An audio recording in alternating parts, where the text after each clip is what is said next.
The South African Communist Party's Central Committee is meeting in Kempton Park over this weekend.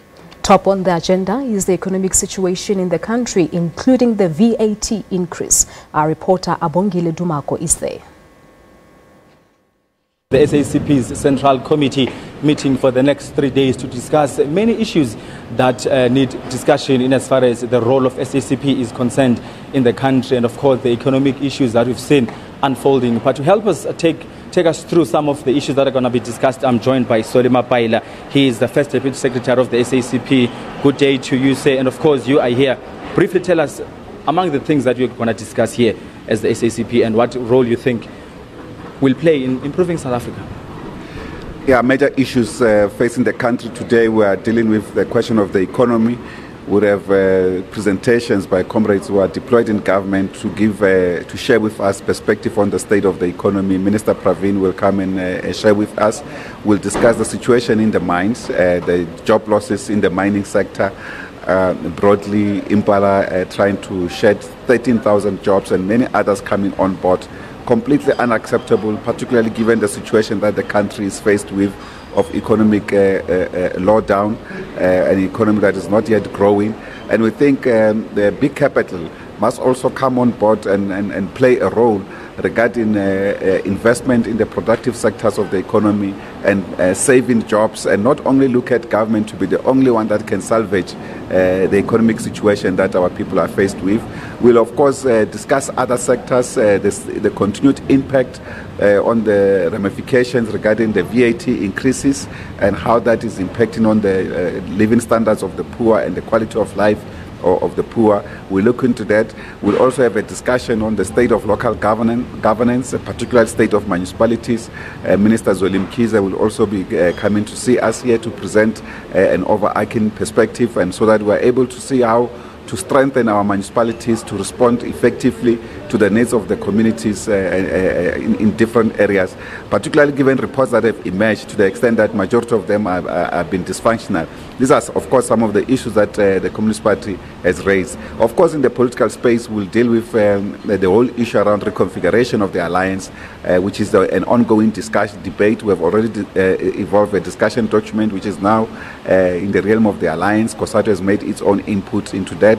Others will be also finalizing theirs, and we'll also be able to refine our position regarding that, so that the alliance changes the manner in which it operates, and we can make our deployees accountable.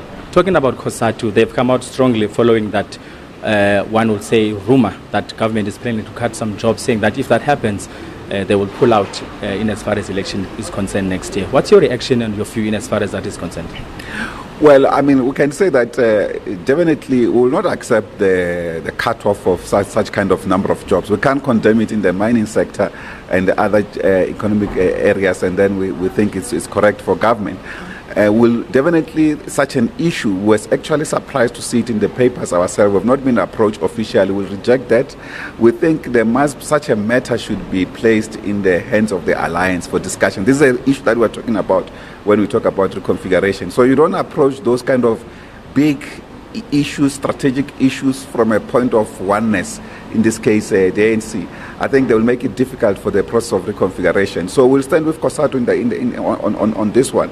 Not necessarily to say because there's this thing we pull out, but basically to say we can't accept that. In fact, it shouldn't happen.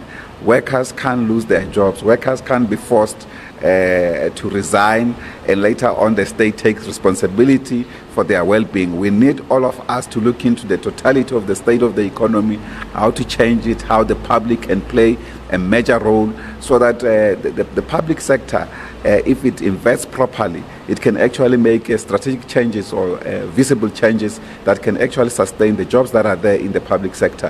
Where we have reached a situation where in the economy where we need to also be creative. For instance, we need a 24-hour running economy, for instance, including government operations. So effectively, instead of shedding jobs, we may need more jobs. Actually, that's the point that I think that we'll need to have a proper discussion within the alliance, but we'll reject any attempts by government to shed jobs. Okay, cool. One cannot not talk about the developments that we are seeing in Mpumalanga and Mbombela specifically. There's been a lot of riots taking place. There are people complaining that government doesn't seem to listen when they complain regarding the fact that they want their houses to be rebuilt. It's not a nice thing to see. SACP's view?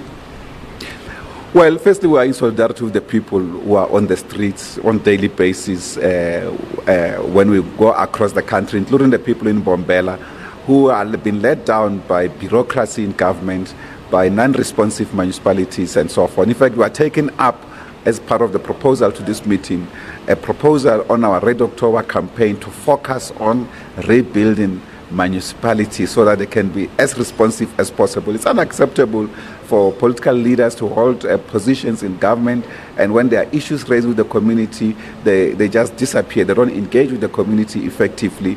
But we are also calling on our communities not to destroy public property in the process of many protests. But we are on the side with them that their issues should have long been attended to.